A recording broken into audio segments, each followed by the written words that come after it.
WhatsApp guys, welcome back to our channel. और आज के वीडियो में हम बात करने वाले हैं Peaky blinders season 6 episode number 3 के बारे में। इससे पहले के सभी एपिसोड्स एंड सीजन्स हम डिटेल में कवर कर चुके हैं। अगर आपने उन्हें अभी तक नहीं देखा है तो प्लेलिस्ट रेडी है, जाके एंजॉय कर सकते हैं। So now without wasting of time anymore, let's start the explanation of episode number 3। Episode की स्टार्टिंग में हम देखते हैं कि टॉमी अपनी बेटी रूबी को लेकर हॉस्पिटल में जा रहा होता है और उसके साथ लिजी भी होती है। यहाँ पे टॉमी बहुत ही ज्यादा पैनिक में था। वो सारे डॉक्टर्स पे बहुत ही बुरी तरह चिल्लाने लगता है और कहता है कि मेरी बेटी को कुछ नहीं होना चाहिए, मेरी बेटी को जल्द से जल्द सही करो। सारे के सारे डॉक्टर्स उसे बाहर रहने के लिए कहते हैं, लेकिन टॉमी उनसे लड़ने झगड़ने लगता है और कहता है कि मैं अपनी बेटी के साथ ही रहूंगा। तभी लिजी उसे रोक कर शांत करती है और जैसे टॉमी थोड़ा सा कॉन्शियस होता है वो सभी डॉक्टर से माफी मांगता है और कहता है कि आप बताइए हमें आगे क्या करना होगा। एक्चुअली रूबी को टीबी है और इसलिए डॉक्टर्स को लिजी और टॉमी दोनों को चेक भी करना पड़ेगा। यहाँ पे टॉमी को चेक किया जाता है और टॉमी के अंदर कोई भी दिक्कत नहीं निकलती। टॉमी बाहर बैठा होता है और तभी लिजी भी उसके पास आके बैठ जाती है। यहाँ पे लिजी बहुत ही ज्यादा उदास थी क्योंकि उसे पता चल गया था कि उसकी बेटी को टीबी है एंड डॉक्टर्स के अकॉर्डिंग उसका बचना थोड़ा सा मुश्किल है। लिजी को ऐसा लग रहा था कि शायद रूबी ना बच पाए, लेकिन टॉमी लिजी से कहता है कि मैं रूबी को बचा के रहूंगा। फिर टॉमी जाके रूबी से बात करता है। वैसे तो रूबी बेहोश थी, लेकिन फिर भी टॉमी उससे बात कर लेता है अपनी मन की शांति के लिए। वो रूबी से प्रॉमिस करता है कि मैं तुम्हें जरूर बचाऊंगा एंड तुम्हें कुछ भी नहीं होने दूंगा। इसके बाद हम देखते हैं कि टॉमी अपने घर पे आता है और एडा को कॉल करके बताता है कि 5 दिन के लिए वो यहाँ से बाहर जा रहा है एंड उसकी जितनी भी मीटिंग्स है वो सारी एडा को हैंडल करनी पड़ेंगी। वेल, एडा के लिए तो बर्डन था, लेकिन क्या करें, करना ही पड़ेगा। नेक्स्ट सीन में हम देखते हैं टॉमी को जो कि एस्मे की गैंग के पास पहुंच जाता है और उनसे कहता है कि मुझे एस्मे से मिलना है, मैं यहाँ पे कोई लड़ाई झगड़ा करने नहीं आया। वो सभी उस पर गन पॉइंट कर देते हैं और कहते हैं कि यहाँ पे कोई एस्मे नहीं है। तभी टॉमी थोड़े से पैसे निकालता है और पीछे से एस्मे बाहर आती है। वो उन पैसों को ले लेती है और टॉमी से कहती है कि अपनी गन अंदर रखो बिकॉज यहाँ पे कई बच्चे हैं। टॉमी कहता है कि तुम्हें मेरी हेल्प करनी पड़ेगी। एस्मे कहती है कि तुम्हें लगता है कि मैं लीडर हूँ, तुम्हें लीडर से परमिशन लेनी होगी। इस पे टॉमी कहता है कि तुम्हें देख के तो यही लगता है कि तुम ही लीडर हो। फिर एस्मे सभी को यहाँ से जाने के लिए कहती है और जाके एक पत्थर पे बैठ जाती है। टॉमी उसके पास आता है और उसे सब कुछ एक्सप्लेन करता है। एक्चुअली उसका मानना ये है कि रूबी को किसी ने कर्ज दिया है और ये कर्ज निकालने में एस्मे ही उसकी हेल्प कर सकती है। एस्मे कहती है कि तुम पॉली से इस बारे में क्यों नहीं कहते। टॉमी कहता है कि पॉली की डेथ हो चुकी है। टॉमी चाहता है कि एस्मे उसकी हेल्प करे और बदले में टॉमी उसे पैसे देने वाला है, लेकिन एस्मे उसकी हेल्प करने से मना कर देती है। इसीलिए टॉमी को गुस्सा आ जाता है और वो यहाँ से जाने लगता है। लेकिन जब वो अपनी कार में बैठता है तो उसकी कार स्टार्ट नहीं होती। इससे हमें पता चलता है कि एस्मे ने उसकी कार का प्लग निकाल लिया। एस्मे उसे प्लग दिखाती है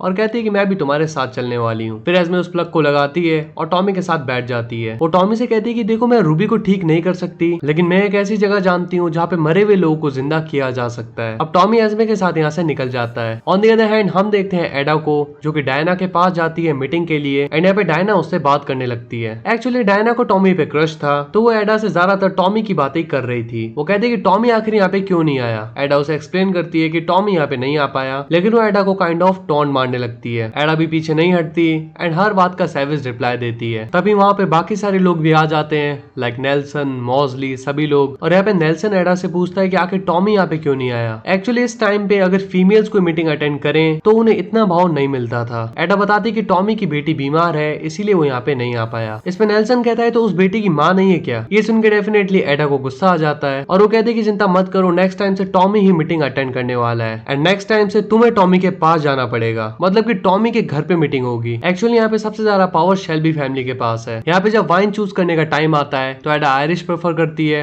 और कहती है कि टॉमी होता तो वो भी आयरिश लेता। यहाँ पे इनकी कुछ खास मीटिंग तो नहीं हो पाती, लेकिन वो सभी एडा को काइंड ऑफ नीचे दिखाने की कोशिश कर रहे थे, बट एडा भी किसी से कम नहीं है। वो उन सभी का मुंह तोड़ जवाब दे रही थी। एडा नेल्सन की पोल भी खोलने लग जाती है। वो कहती है कि मैंने भी सुना था कि तुमने अपने भाई और बहन को मार दिया था। ये सुन के नेल्सन की बोलती भी बंद हो जाती है। इनके बीच में बिजनेस की बातें हो रही थी और तभी मोजली एडा को टोक देता है। इस पे एडा गुस्सा होते हुए मोजली से कहती है कि जब भी मैं कुछ बोलूं मुझे बीच में मत टोकना। वेल, यहाँ पे एडा इतना खुल के इसलिए बोल पा रही है क्योंकि जैसा कि मैंने आपको पहले ही बता दिया, शेल्बी सबसे ज्यादा पावरफुल है इन सब में से। इसके बाद हम देखते हैं कि एडा जाती है टॉमी के ऑफिस में और यहाँ पे उसे एक डायरी मिलती है जहाँ पे सारा काम लिखा था कि टॉमी के यहाँ पे आने से पहले एडा को क्या क्या करना है। इसके बाद एडा पीकी ब्लाइंडर्स के एक बंदे के पास जाती है और उसे कहती है कि यार्ड में कुछ लोग हमारा ओपियम चोरी कर रहे हैं एंड तुम्हें पता लगाना है कि ये कौन है। जाओ और साथ में आर्थर को भी ले जाना। यहाँ पे वो लड़का थोड़ा सा कूल बनने की ट्राई कर रहा था एडा के सामने, लेकिन एडा उसकी छुट्टी कर देती है। अब है तो शेल्बी खून ना। फिर नेक्स्ट सीन में हम देखते हैं कि एडा गैरिसन पब आती है और यहाँ पे आती वो मिलती है लिजी से। एडा उससे पूछती है कि आखिर टॉमी गया कहाँ पे है। लिजी उसे बताती है कि टॉमी एस्मे से मिलने गया है। यहाँ पे एडा समझ जाती है कि टॉमी वहाँ पे क्यों गया है। वो बताती है कि टॉमी एस्मे से श्राप वगैरह की बातें करने के लिए गया है। इस पे लिजी गुस्सा हो जाती है और कहती है कि हम हम 1933 में जी रहे हैं एंड टॉमी अभी भी श्राप जैसी चीजों पे यकीन करता है। डॉक्टर्स ने बताया कि उसे टीबी है एंड पता नहीं टॉमी वहाँ पे क्या करने गया है। यहाँ पे लिजी बहुत ही अकेला फील कर रही थी क्योंकि गाइस 1933 में टीबी का इलाज नहीं आया था और यहाँ पे लिजी को काइंड ऑफ पता था कि रूबी को वो जल्दी खोने वाली है एंड जिस टाइम पे टॉमी को उसके पास होना चाहिए वो यहाँ पे नहीं है। अब नेक्स्ट सीन में हम देखते हैं आर्थर को जो कि रेडी हो रहा था because he is back in business. वो इजाया के साथ उसी आदमी के पास जा रहा था जो कि उनका ओपियम चोरी कर रहा है। वो लोग बड़ी स्वैग में लिवरपूल जाते हैं और यहाँ पे वो आए थे बुरी तरह मारपीट करने। आर्थर यहाँ पे बैठे लोगों को मारता तभी उनका हेड सामने आता है और आर्थर कहता है कि अच्छा तू हमारा ओपियम चुरा रहा है। यहाँ पे आर्थर आया तो उसे मारने था लेकिन वो आदमी आर्थर को काइंड ऑफ मैनिपुलेट कर लेता है बिकॉज डेफिनेटली लिंडा के जाने के बाद से आर्थर बहुत ही ज्यादा बदल गया और वो अपने इस गम को भुला पाता। इससे पहले पॉली भी मर गई। वो आदमी आर्थर से कहता है कि अब तुम ही हो जो खुद की हेल्प कर सकते हो। आई नो तुम्हारे साथ बहुत कुछ बुरा हुआ, तुम्हारी पूरी फैमिली तुम्हें छोड़ गई, तुम पहले क्या थे और देखो अब क्या हो, लेकिन आर्थर तुम खुद ही खुद को बचा सकते हो और कोई भी इसमें तुम्हारी कोई हेल्प नहीं कर सकता। ऐसी वो काफी ज्यादा इमोशनल बातें करता है आर्थर से जिसके बाद आर्थर भी बिल्कुल पिघल जाता है। यहाँ पे इजाया बोलता है कि ऐसी बातें करने से ये मत सोचना कि तुम बच जाओगे। वो आदमी कहता है कि तुम मुझे मारने आए हो तुम मुझे मार लो, लेकिन आर्थर मेरी बात मानो, तुम ही हो जो खुद की हेल्प कर सकते हो, इसके अलावा कोई भी तुम्हें नहीं बचा सकता। तभी इजाया उस आदमी को पंच करता है और वो आदमी आर्थर से कहता है कि कम ऑन आर्थर चलो मारो मुझे, लेकिन आर्थर यहाँ पे बहुत ही ज्यादा इमोशनल हो चुका था और वो इजाया से कहता है कि तुम मेरे ऑर्डर के बिना कुछ नहीं करोगे। आर्थर उस आदमी को कुछ नहीं करता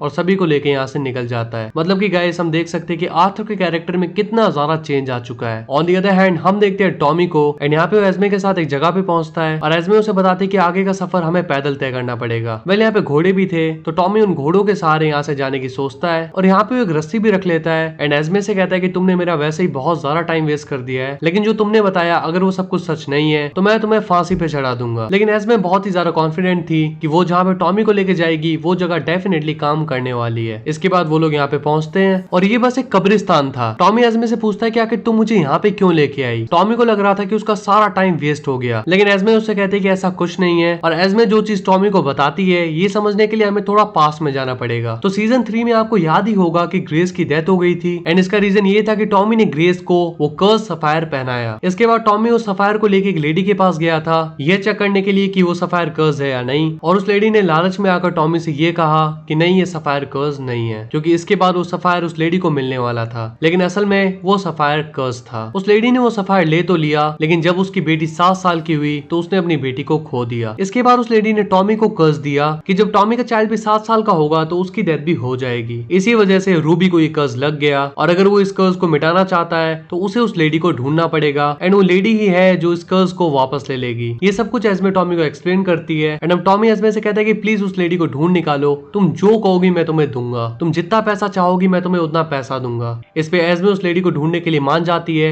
और कहती है कि मुझे गोल्ड चाहिए। टॉमी कहता है कि मैं तुम्हें गोल्ड दूंगा और जितना बोलोगी उतना दूंगा, तुम बस उस लेडी को ढूंढ निकालो। फिर नेक्स्ट सीन में हम देखते हैं कि टॉमी वापस से उस हॉस्पिटल में जाता है और वो रूबी को बचाने की पूरी तैयारी कर चुका था। उसे उस लेडी का एड्रेस भी मिल गया था, लेकिन यहाँ पे आते वो देखता है कि लिजी बाहर बैठी है। लिजी जैसी टॉमी को देखती है तो वो टॉमी पे गुस्सा करने लगती है और कहती है कि आखिर तुम कहाँ पे थे। अब इससे पहले कि टॉमी उसे बताता कि रूबी बिल्कुल ठीक हो जाएगी, लिजी पहले ही उसे बता देती है कि रूबी मर चुकी है। जी हाँ गाइस, टॉमी की बेटी रूबी जिसको बचाने के लिए वो इतनी मेहनत कर रहा था वो मर चुकी है। ये सुनकर टॉमी बिल्कुल टूट जाता है एंड ये एपिसोड यहीं पे खत्म हो जाता है। अब 3 एपिसोड्स और बाकी है और एपिसोड नंबर 4 देखने के लिए डेफिनेटली आप लोग बहुत ही ज्यादा एक्साइटेड होंगे। तो एपिसोड नंबर 4 को भी मैं बहुत ही जल्दी आपके सामने लाने वाला हूँ। Well, if you enjoyed this one, then make sure to hit the like button, press the subscribe button if you're new on the channel, share it as much as you can, and if you have any query, just comment down and let us know. So we'll see you in the next one. Till then, peace up.